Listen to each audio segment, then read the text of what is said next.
नमस्कार, मैं तुलिका पांडे आज इस चैनल पर CSIR नेट के कुछ इम्पॉर्टेंट टॉपिक के बारे में डिस्कस करूँगी। आशा है आपको ये बहुत हेल्पफुल लगेगा। सबसे पहली बात, ये एक one of the most important chapter है ऑर्गेनोमेट्रिक कंपाउंड। इसके बारे में अपन डिस्कस करते हैं। सबसे पहली चीज़ कि father of an organometallic compound कौन है? Edward Frank land. ओके, इनका नाम है एडवर्ड फ्रैंक लैंड। ठीक है, ये जो है लिगेंड्स जो होते हैं, लिगेंड आपको पता ही होगा, क्लास 12 से अपन डिस्कस करते हैं लिगेंड क्या होते हैं। जिसके पास डोनेशन की कैपेसिटी होती है उनको क्या बोलते हैं? लिगेंड्स। लिगेंड जो होते हैं वो 3 तरीके के हो सकते हैं, या फिर अपने लोन पेयर को दें, या फिर अपने पाई डोनर हो, या सिग्मा डोनर हो। याद रखिएगा कि जो लोन पेयर वाले होते हैं ये इनके पास डोनेशन की एबिलिटी सबसे ज़्यादा होती है, फिर उसके बाद से पाई डोनर, फिर उसके बाद से सिग्मा डोनर। ओके, अब अपन डिस्कस करते हैं ऑर्गेनोमेट्रिक कंपाउंड। एक ऐसे कंपाउंड जिसके पास एटलीस्ट एक मेटल कार्बन बॉन्ड हो। ठीक है, उनको क्या बोलते हैं? Organometric compound. अब जैसे कुछ एग्जांपल हैं, जैसे ग्रिग्नार्ड रिएजेंट और विलिकम्सन कैटलिस्ट। देखिए, विलिकम्सन कैटलिस्ट अपन क्लास 12 के हाइड्रोजनेशन ऑफ एन एल्कीन में अपन एक कैटलिस्ट के फॉर्म में यूज़ करते हैं, जो कि एल्कीन को एल्केन में बदलने का काम करता है। ये जो है ये कैटलिस्ट, यहाँ पे इसका स्ट्रक्चर देखने को दिख रहे हैं आप। यहाँ पे इसके स्ट्रक्चर में आप देख सकते हैं कि 3 ppS3 जो है वो एक कोऑर्डिनेट बॉन्ड से क्या है? लिंक है रोडियम से। ठीक है, और एक क्लोरीन जो है वो क्या है? वो कोवेलेंट बॉन्ड से लिंक्ड है रोडियम से। ठीक है, ये एक प्लेनर कॉम्प्लेक्स का फॉर्मेशन करते हैं। इनमें कोई मेटल कार्बन बॉन्ड नहीं है, लेकिन ये एक एक्ट करते हैं, ये ऑर्गेनोमेट्रिक के कंपाउंड की तरह ये होते हैं। ऑर्गेनोमेट्रिक कंपाउंड क्यों बोला जा रहा है? क्योंकि during hydrogenation of N alkene ये क्या करते हैं कि ये इनका जो मेटल होता है, रोडियम जो होता है, वो लिंक्ड करता है एल्कीन से। तो क्या हुआ? मेटल और कार्बन का बॉन्ड बन गया।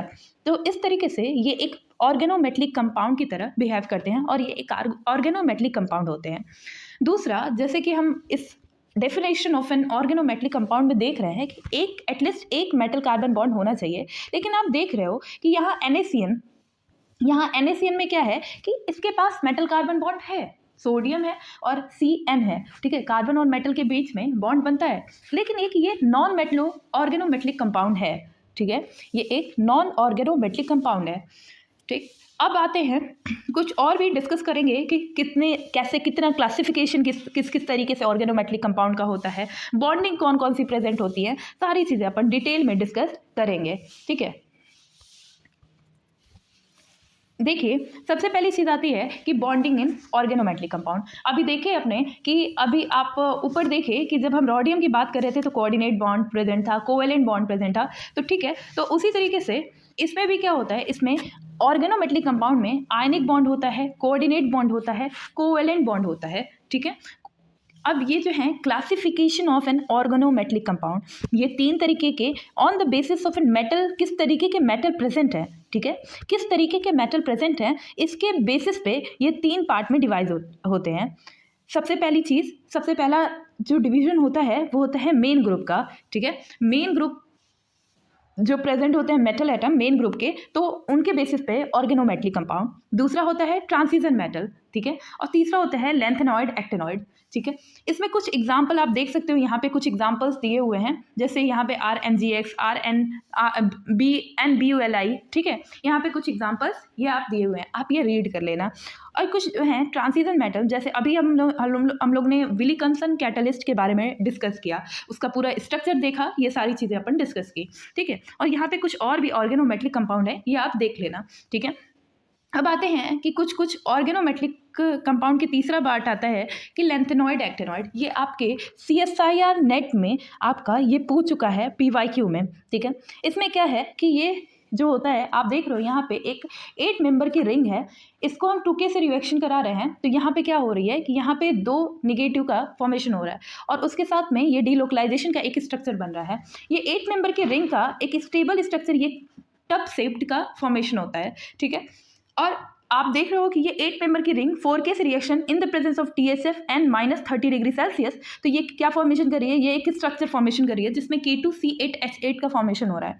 फिर ये UClO4 और THF के प्रेजेंस में ये फॉर्मेशन कर रही है एक यूरेसिन का, ठीक है, जो कि डीप ग्रीन कलर का है, ये ध्यान में रखना।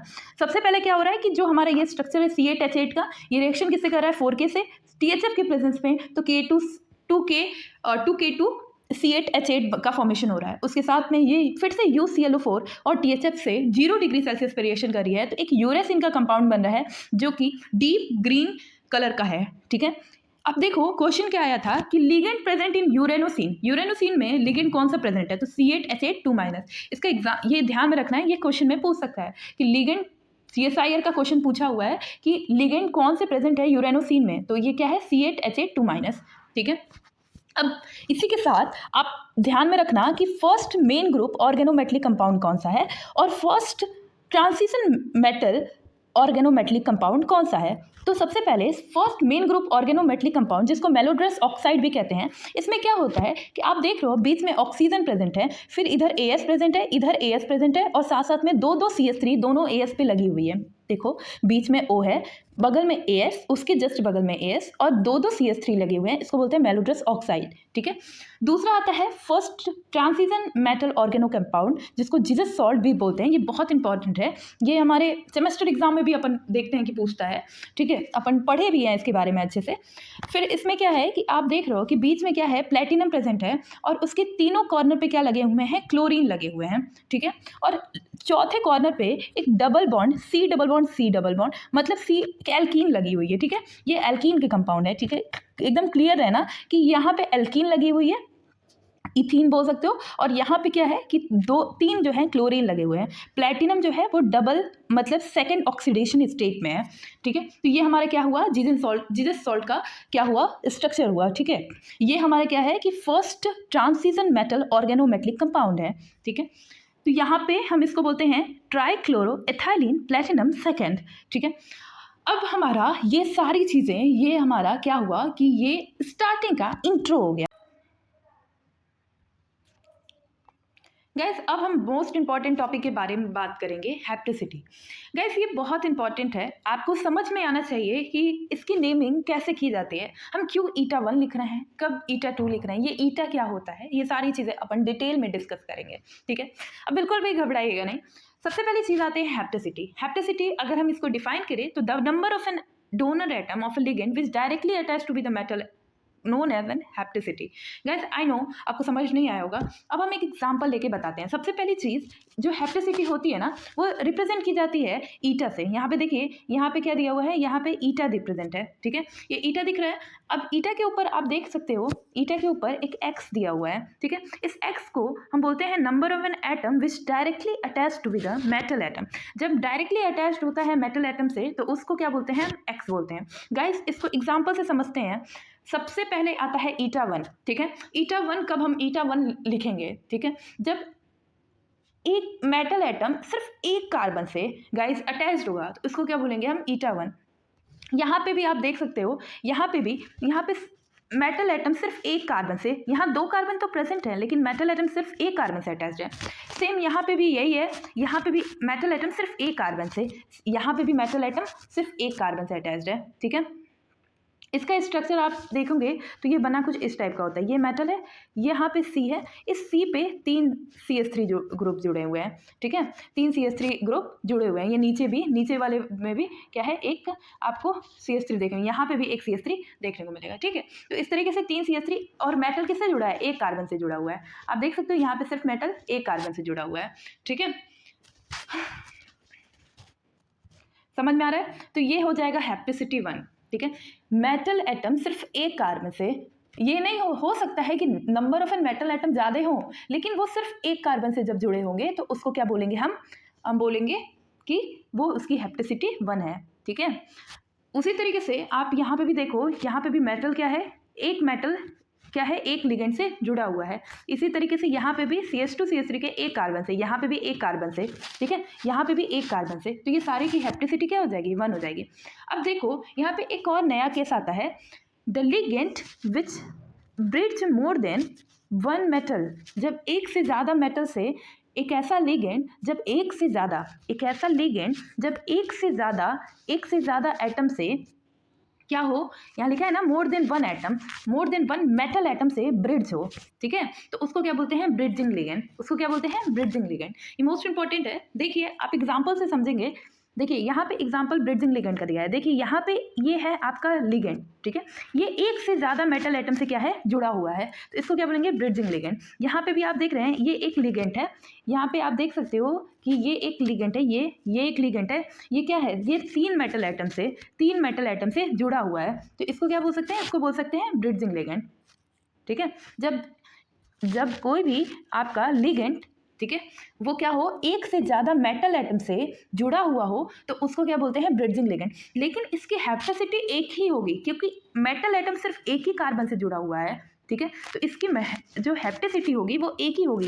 तो दोनों की हैप्टिसिटी, क्योंकि मेटल सिर्फ एक कार्बन से जुड़ा हुआ है, ये भी मेटल सिर्फ एक कार्बन से जुड़ा हुआ है, ये भी सिर्फ एक कार्बन से जुड़ा हुआ है, तो हैप्टिसिटी एक ही होगी। लेकिन ब्रिड्जिंग जो होता है, ब्रिड्जिंग लिगेंड जो होता है, वो म्यू से रिप्रेजेंट किए जाते हैं। ये म्यू क्या है, ये दो मेटल से जुड़ा हुआ है। आपका देख सकते हो ये जो ब्रिड्ज वाला जो आपका यहाँ पे आप देख सकते हो कि ये वाला जो आपका लिगेंड है, ये एक ब्रिड्जिंग लिगेंड की तरह काम कर रहा है, क्योंकि ये जो है दो मेटल से जुड़ा हुआ है, ठीक है। तो ये इसका जो ये रिप्रेजेंट होगा क्या, μ2CO से, ठीक है, क्योंकि ये दो मेटल से जुड़ा हुआ है। सेम आप अगर इधर आते हो, अगर आप इधर बात करते हो, तो आपका क्या है कि आपका जो मेटल है जिसको हम ब्रिड्जिंग लिगेंड बोल रहे हैं, ये किससे जुड़ा हुआ है, जो आपका लिगेंड है जो कि ब्रिड्जिंग लिगेंड बोल रहे हैं, ये तीन मेटल से जुड़ा हुआ है, ठीक है। तो इसको हम क्या बोलेंगे, ये एक ब्रिड्जिंग लिगेंड है जो कि तीन मेटल से जुड़ा हुआ है, और इसको हम क्या बोलते हैं, इसको बोलते हैं μ3CO, ठीक है। ये रिप्रेजेंट कर रहा है μ2CO, क्योंकि दो मेटल से जुड़ा हुआ है, ये तीन मेटल से जुड़ा हुआ है, इसकी वजह से इसको बोलते हैं μ3CO। इसका जो हैप्टिसिटी है वो 1 ही है, क्योंकि मेटल सिर्फ एक कार्बन से जुड़ा हुआ है, यहाँ पे भी मेटल सिर्फ एक कार्बन से जुड़ा हुआ है। अब जब आप हैप्टिसिटी 2 और हैप्टिसिटी 3 के बारे में जब आप अच्छे से डिटेल करोगे, मैक्सिमम हैप्टिसिटी 2 ही तक पढ़ते हैं, तो आपको और ज़्यादा क्लियर होगा हैप्टिसिटी 1। देखो यहाँ पे हैप्टिसिटी 2 है, ठीक है, इसमें क्या है कि आपका मेटल एटम दो कार्बन से जुड़ा हुआ है, ठीक है, दिख रहा है, तो वो जो है ये जो है ये क्या हो जाएगा, आपकी हैप्टिसिटी 2 हो जाएगी। यहाँ पे भी आप देख रहे हो कि डबल बॉन्ड से जुड़ा हुआ है, तो इसका मतलब ये दोनों कार्बन से लिंक है मेटल एटम, तो वो क्या हो जाएगा, हैप्टिसिटी 2 हो जाएगी। तो यहाँ पे दो कॉन्सेप्ट के बारे में बताया, एक हैप्टिसिटी, एक ब्रिड्ज डोनर एटम, ठीक है। तो इन दोनों में ब्रिड्ज लिगेंड और हैप्टिसिटी में आप देख रहे हो कि अगर लिंक्ड मेटल जो ब्रिड्जिंग लिगेंड है वो एक से ज़्यादा मेटल एटम से बाइंड होते हैं, तो वो जो है वो म्यूट से, जैसे दो मेटल है तो μ2 हो जाएगा, तीन मेटल एटम है तो μ3 हो जाएगा। इसी तरीके से अगर मेटल एटम दो से ज़्यादा कार्बन से जुड़ा हुआ है तो वो क्या हो जाएगा, η2 हो जाएगा, दो से जुड़ा हुआ है तो η2 हो जाएगा। इसी तरीके से अगर एक से जुड़ा हुआ है तो η1 हो जाएगा, ठीक है। यहाँ पे क्या है, दो से जुड़ा हुआ है तो η2 हो जाएगा, यहाँ पे भी दो एटम से जुड़ा हुआ है तो η2 हो जाएगा, यहाँ पे एक से हुआ है तो η1 हो जाएगा, ठीक है। यहाँ पे भी दो से जुड़ा हुआ है η2 हो जाएगा, ठीक है। यहाँ एक से जुड़ा हुआ है ये एक हो जाएगा, ठीक है। यहाँ पे क्या है, दो से जुड़ा हुआ है η2 हो जाएगा। अब देखो ये बहुत अच्छा इंपॉर्टेंट है, जहाँ पे आपको ब्रिड्जिंग लिगेंड और η2 का भी मतलब हैप्टिसिटी 2 का दोनों का एग्जांपल ये शो करता है। कैसे शो करता है, देखो ये मेटल है, ये आपका पहले क्या है, ये आपका ये जो है ये वाला पार्ट, ये जो है ये आप किसको, ये क्या है, एक लिगेंड है, क्या है, लिगेंड है, ठीक है। ये दोनों ही क्या हैं, ये वाले पार्ट और ये वाले पार्ट मेटल हैं। तो लिगेंड किससे जुड़ा हुआ है, दो मेटल से जुड़ा हुआ है, तो यहाँ पे आपको क्या दिखेगा, ये μ2 को रिप्रेजेंट करेगा, ठीक है। सॉरी एक मिनट, ये किसको रिप्रेजेंट करेगा, μ2 को रिप्रेजेंट करेगा, ठीक है, μ2 को रिप्रेजेंट करेगा, क्योंकि क्या है कि एक जो आपका लिगेंड है वो क्या कर रहा है, ब्रिड्जिंग लिगेंड की तरह काम कर रहा है। क्यों, क्योंकि ये एक से ज़्यादा मेटल से जुड़ा हुआ है। लेकिन मेटल क्या है, मेटल भी यहाँ पे दो कार्बन से जुड़ रहा है ना, तो मेटल भी यहाँ पे क्या हो जाएगा, η2, मतलब कि हैप्टिसिटी भी इसकी 2 हो जाएगी, क्योंकि मेटल जो है दो कार्बन से जुड़ा हुआ है, और इसका जो लिगेंड है वो भी 2 मेटल से जुड़ा हुआ है, तो वो भी क्या हो जाएगा, μ2 हो जाएगा। समझ में आ रही है मेरी बात? फिर से एक बार इसको डिस्कस कर दे रहे हैं कि यहाँ पे हैप्टिसिटी भी 2 हो जाएगी और आपकी ब्रिडजिंग लिगेंड का भी μ2 हो जाएगा। क्यों? क्योंकि आपकी ब्रिडजिंग लिगेंड भी क्या हो रही है, दो मेटल से जुड़ी हुई है और एक मेटल 2 कार्बन से जुड़ा हुआ है, एक मेटल 2 कार्बन से जुड़ा हुआ है। तो इसकी आपकी ब्रिडजिंग में μ2 C2R2 क्या रिप्रेजेंट कर रहा है, ये लिगेंड को रिप्रेजेंट कर रहा है। और ईटा2 क्या रिप्रेजेंट कर रहा है, ईटा2 मतलब मेटल जो है 2 कार्बन से जुड़ा हुआ है, मेटल जो है 2 कार्बन से जुड़ा हुआ है। और C2R2 क्या है, हमारा लिगेंड है। ठीक है, तो ये रिप्रेजेंटेशन होता है किस तरीके से हम रिप्रेजेंट करते हैं किसी भी कंपाउंड्स को। ठीक है, यहाँ पे क्या है, एक मेटल एक ऑक्सीजन, मतलब इसका ईटा1 हो गया। ठीक, यहाँ पे भी एक मेटल एक नाइट्रोजन, मतलब ईटा1 हो गया। यहाँ एक मेटल, अब देखो 1 2 और इन दोनों को लिंक दिखा रहा है, तो यहाँ पे क्या हो जाएगी, हैप्टिसिटी क्या हो जाएगी, 3 हो जाएगी। ठीक है, देखो यहाँ पे दिया हुआ है, ये तीनों से लिंक्ड है, इन दोनों कार्बन से भी लिंक्ड है और इस वाले कार्बन से भी लिंक्ड है मेटल। तो ये क्या हो जाएगी, इसकी हैप्टिसिटी एलाइल की क्या हो जाएगी, ईटा3 हो जाएगी। तो एलाइल जो हो सकते हैं या फिर ईटा1 हो, सिर्फ एक से जुड़े हुए हों। ये वाला पार्ट जो देखो यहाँ पे दिखा रहा है, ये वाला अगर यहाँ कार्बन होता और यहाँ डबल बॉन्ड होता, ये अगर ऐसे होता कि ये सी यहाँ डबल बॉन्ड ये, ठीक है, तो मेटल जो है इससे भी जुड़ता, हो सकता है कि मेटल इससे जुड़ा हुआ है। तो यहाँ हैप्टिसिटी जो होती, यहाँ पे क्या होती, ईटा1 होती, तो ये ईटा1 भी हो सकता है, लेकिन ईटा3 भी हो सकता है। कैसे, जब तीनों से जुड़ जाए, जैसे इस वाले केस में। समझ में आया? तो ईटा1 और ईटा3 का एलाइल का केस देखा, एक जो है जब आपके तीसरे वाले कार्बन से जुड़ गया है और दूसरा जब तीनों से लिंक्ड हुआ है, देखो इस डबल बॉन्ड से भी और इस कार्बन से भी, तो ये वाला केस आपका देखने को मिल रहा है। तो ईटा3 या ईटा1 का केस हो सकता है। ठीक है, अब आते हैं next, ligand. A ligand which can change hapticity, मतलब जैसे ये है, ये केस देख रहे हो आप कि एलाइल के केस में ये ईटा1 भी हो सकता है, ईटा3 भी हो सकता है। तो इस केस को हम बोलते हैं कि ये लिगेंड की फ्लक्सोनियल लिगेंड होते हैं। ऐसे लिगेंड को क्या बोलते हैं, फ्लक्सोनियल लिगेंड। क्यों? जिसका अपनी हैप्टिसिटी जो ईटा1 भी बना सकते हैं, ईटा3 भी बना सकते हैं। तो ऐसे लिगेंड को हम क्या बोलते हैं, फ्लक्सोनियल लिगेंड। फ्लक्सोनियल लिगेंड एक ऐसे लिगेंड होते हैं जो अपनी हैप्टिसिटी को क्या कर सकते हैं, चेंज कर सकते हैं। ठीक है, फ्लक्सोनियल लिगेंड एक ऐसे लिगेंड होते हैं जो अपनी क्या कर सकते हैं, हैप्टिसिटी समझ में आ रहा है? इसको ईटा1 जो रिप्रेजेंट हो रहा है या ईटा3 जो रिप्रेजेंट हो रहा है, इसको हम हैप्टिसिटी बोलते हैं। और ये क्या कर सकते हैं, अपने हैप्टिसिटी को क्या कर सकते हैं, चेंज कर सकते हैं। इस ऐसे को क्या बोलते हैं, फ्लक्सोनियल। ठीक है, फ्लक्सोनियल लिगेंड। अब देखो यहाँ पे एक और चीज़ है, यहाँ पे Fe जो है दोनों की तरह बिहेव कर रहा है, मतलब अगर यहाँ पे लिंक्ड है तो यहाँ पे ईटा3 की तरह बिहेव कर रहा है, क्योंकि यहाँ 3 कार्बन से जुड़ा हुआ है। और यहाँ पे क्या दिखा रहा है कि यहाँ पे सिर्फ एक कार्बन से जुड़ा हुआ है, यहाँ पे ईटा1 की तरह शो करता है। तो ईटा3 भी शो कर रहा है, ईटा1 भी शो कर रहा है, तो ये क्या हो जाएगा, फ्लक्सोनियल हो जाएगा, फ्लक्सोनियल लिगेंड। ठीक है, तो दोनों से जुड़कर दोनों तरीके का शो कर रहा है, तो इसलिए बोलते हैं फ्लक्सोनियल लिगेंड। ठीक है, तो हमने हैप्टिसिटी की पूरी ईटा1 ईटा2, फिर उसके बाद से μ1 μ2 कब कहते हैं। ठीक है, और फिर उसके बाद से हमने बोला कि फ्लक्सोनियल लिगेंड किस तरीके से फॉर्म होता है, किस तरीके से अपने हैप्टिसिटी को बदलते हैं, तो उनको क्या बोलते हैं, जो अपनी हैप्टिसिटी को जो लिगेंड चेंज करते हैं उनको क्या बोलते हैं हम, फ्लक्सोनियल लिगेंड। ये सारी चीज़ें बहुत इंपॉर्टेंट है एग्जाम पॉइंट ऑफ व्यू से। अब आते हैं simplify written as an Fe allyl. देखो ये सब इसका वो दिया हुआ है, ईटा3। देखो अब अगर हम Sb5, ये आपको पता ही है, ये 3 मेंबर की रिंग है। ठीक है, 3 मेंबर की रिंग है, यहाँ पे डबल बॉन्ड है, ये Cl है, ये SbCl5 से रिएक्शन कर रहा है, तो हो क्या रहा है कि ये कार्बोकेटायन का फॉर्मेशन कर रहा है। ये एक क्या है, एरोमेटिक है, क्योंकि यहाँ पे 2 है, 2 इलेक्ट्रॉन्स पता ही आपको एरोमेटिक होते हैं। अगर यहाँ पे 4 होता तो क्या हो जाता, ये एक एंटी एरोमेटिक का फॉर्मेशन कर देता। ठीक है, 4 8 आपको पता है ये सारी चीज़ें, एरोमेटिक और नॉन एरोमेटिक। तो यहाँ पे क्या हो जाएगा, ये एक एरोमेटिक कंपाउंड का फॉर्मेशन कर रहा है Cl को हटा के।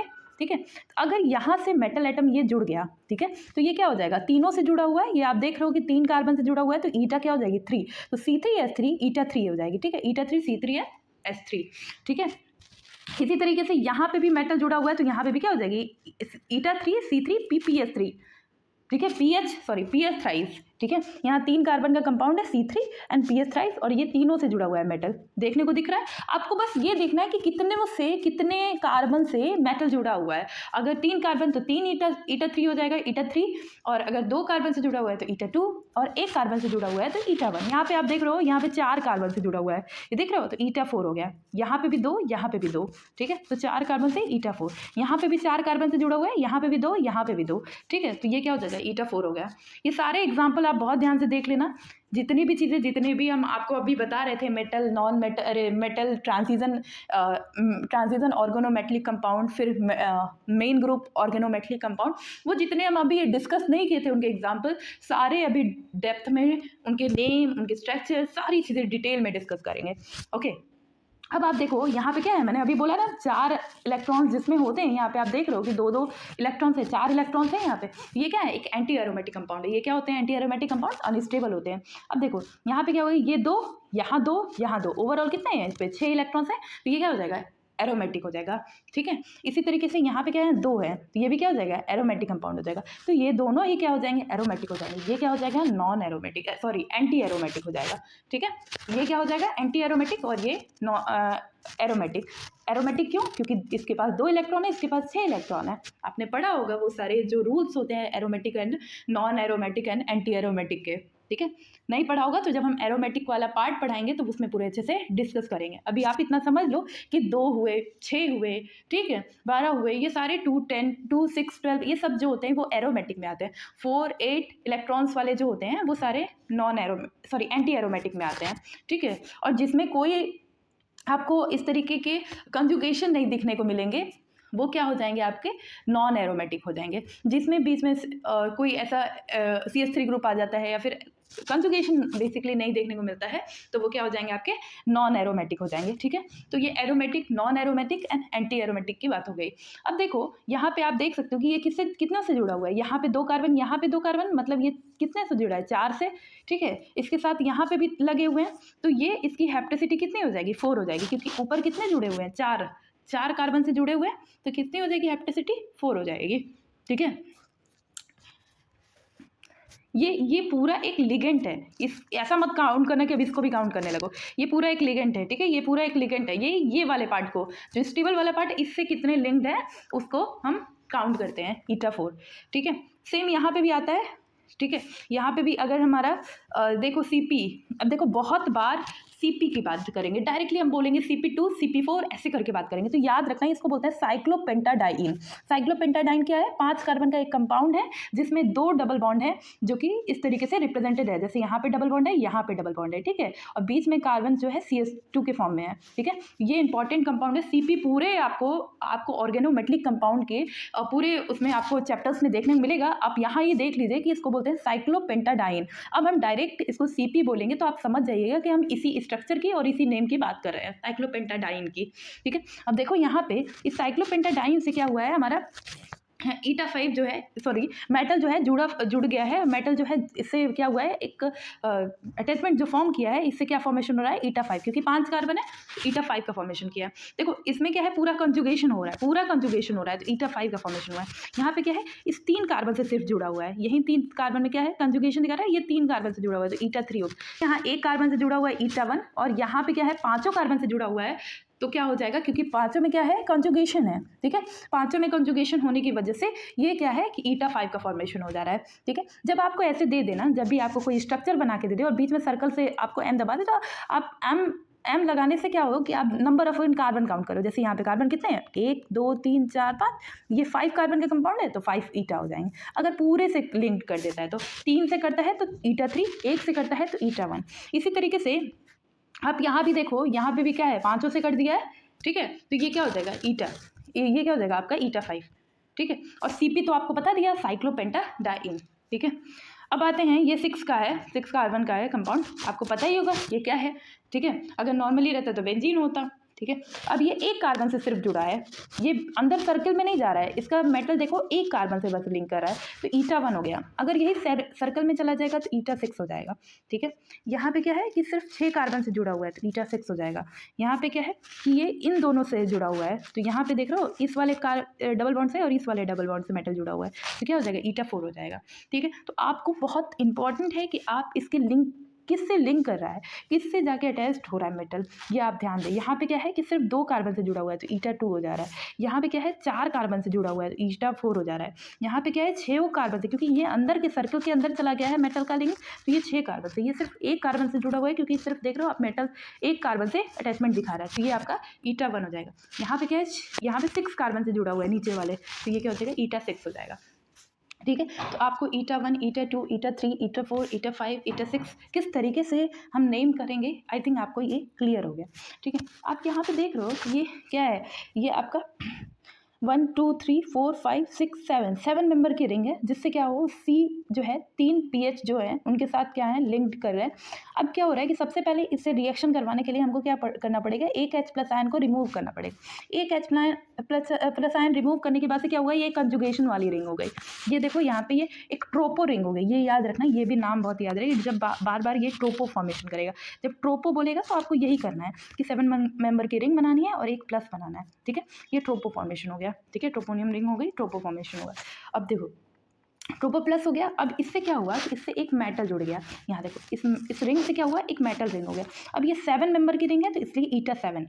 ठीक है, ईटा 7 और फिर क्या होगा, C7S7। ठीक है, तो हम किस तरीके से ईटा 7 का फॉर्मेशन करेंगे, आई थिंक आपको क्लियर हो गया। सबसे पहले 7 मेंबर की रिंग, जो कि 3 जो है कंजुगेशन में, लेकिन एक नॉन कंजुगेशन है, उसमें से पहले एक H प्लस आयन रिमूव करेंगे। ठीक है, और उसको क्या करेंगे कि हम रिमूव करके किसको देंगे, CPH। ठीक है, यहाँ पे आप देख रहे हो ये क्या है, ट्राईफेनाइल का है। ठीक है, उसको हम दे रहे हैं।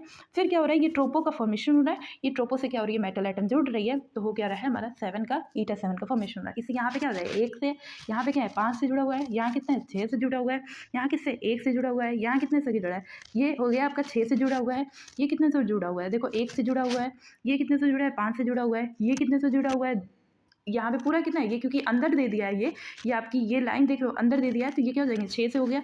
ये क्या है 4 से जुड़ा हुआ है नेप्थलीन से।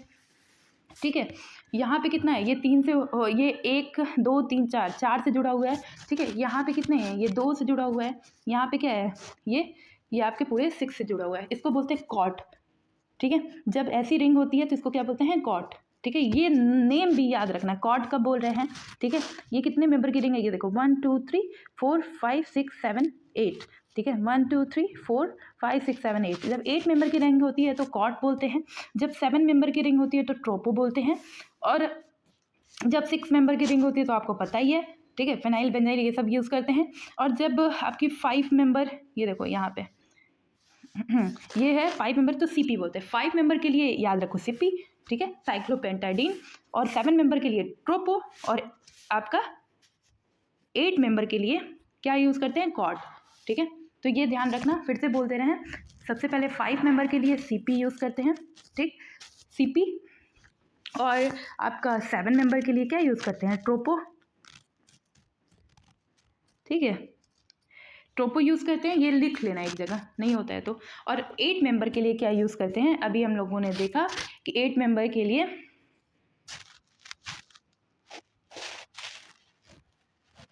ये CP हो गया, और 8 मेंबर के लिए हम क्या यूज़ करते हैं, 8 मेंबर के लिए हम यूज़ करते हैं कॉट। ठीक है, तो ये सारी चीज़ें ये आप ज़रूर लिख लेना कहीं ना कहीं कॉपी में। ठीक है, ये कहीं ना कहीं ये लिख लेना। ठीक।